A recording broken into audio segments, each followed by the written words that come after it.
पावसाळ्याच्या दिवसात मुलांची रोगप्रतिकार शक्ती वाढवण्यासाठी पचायला हलके आणि पोषक तत्वांनी युक्त असे आपण आज नाचणीचे लाडू बनवूयात। चला रेसिपीला सुरुवात करूया। इथे आपणा सगळ्यांना एक छोटीशी विनंती, व्हिडिओ शेवटपर्यंत बघा। आवडला तर लाईक शेअर सबस्क्राइब नक्की करा। इथे आपण नाचणीचे लाडू बनवण्यासाठी एका पितळीच्या जाड बुडाच्या कढईमध्ये 1 चमचाभर साजूक तूप घातलं। यामध्ये 30 ग्राम बदाम, 25 ग्राम काजू आणि 10 ग्राम पिस्ता असं मंद गॅसवरती हलकासा रंग बदलूपर्यंत भाजून घेतलं आणि एका डिशमध्ये थंड करण्यासाठी काढून घेतलं। त्याच कढईमध्ये आपण 2 बाउलभर नाचणीचं पीठ घेतलं। हे नाचणीचं पीठ वजनी 350 ग्राम आहे। हे नाचणीचं पीठ सुरुवातीला तूप न घालताच मंद गॅसवरती भाजून घेतलं 10 ते 15 मिनिटं। पीठ छान गरम झाल्यानंतर यामध्ये आपण 6 चमचे साजूक तूप घातलं। लो टू मीडियम गॅस करत करत हे पीठही आपण तूप घातल्यानंतर भाजून घेतलं।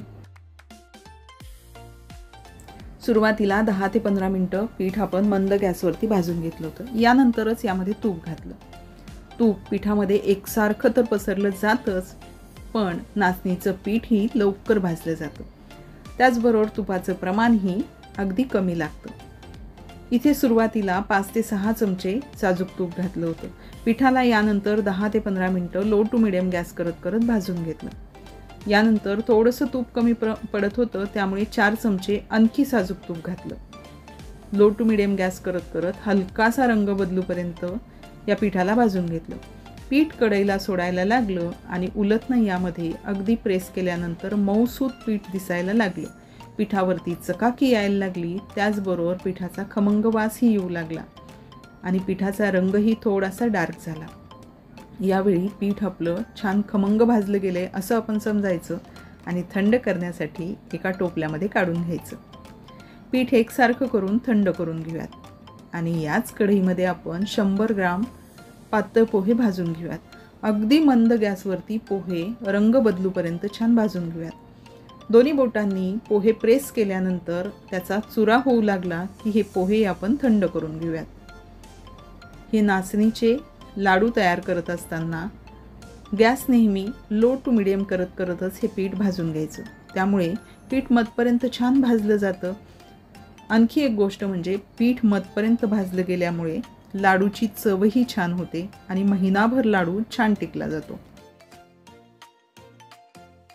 साजूक तुपावरती हे पीठ भाजून घेतो, त्यामुळे नाचणीमध्ये असलेले पोषक तत्व यातही वाढ होते आणि आपसुकच याचा शरीराला फायदा होतो। हे नाचणीचे लाडू आणखी पौष्टिक व्हावेत यासाठी आपण जे काजू बदाम भाजून घेतले होते याचा भरडा काढून घेऊयात। त्याचबरोबर जे पोहे भाजून घेतले होते त्यालाही पल्सवरती फिरवूयात आणि याचाही भरडा काढून घेऊयात। दोन्हीही या पिठामध्ये मिक्स करून घेऊयात आणि कल्पी खडीसाखर मिक्सरला ग्राइंड करून घेतली होती आणि त्याचं वजनी प्रमाण होतं 200 ग्राम।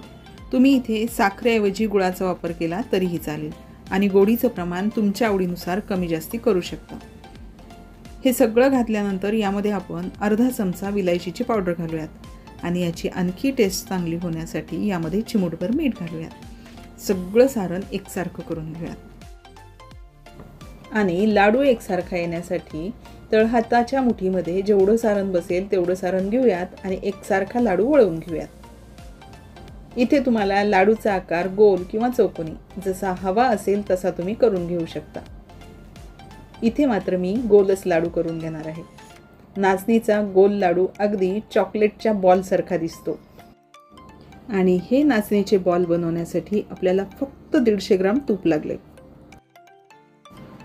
पोषक तत्वांनी युक्त असा हा नाचणीचा लाडू मुलांच्या टिफिनसाठी आणि लांबच्या प्रवासात छोट्या भुकेला उत्तम पर्याय आहे। या नाचणीच्या लाडूची रेसिपी तुम्ही नक्की करून बघा। आवडली की नाही हे कळवायला विसरू नका। रेसिपी आवडली असेल तर लाईक शेअर सबस्क्राइब नक्की करा आणि हो कमेंट्स करायला विसरू नका। चला परत भेटूयात अशाच जुन्या नव्या रेसिपीसह। तोपर्यंत नमस्कार।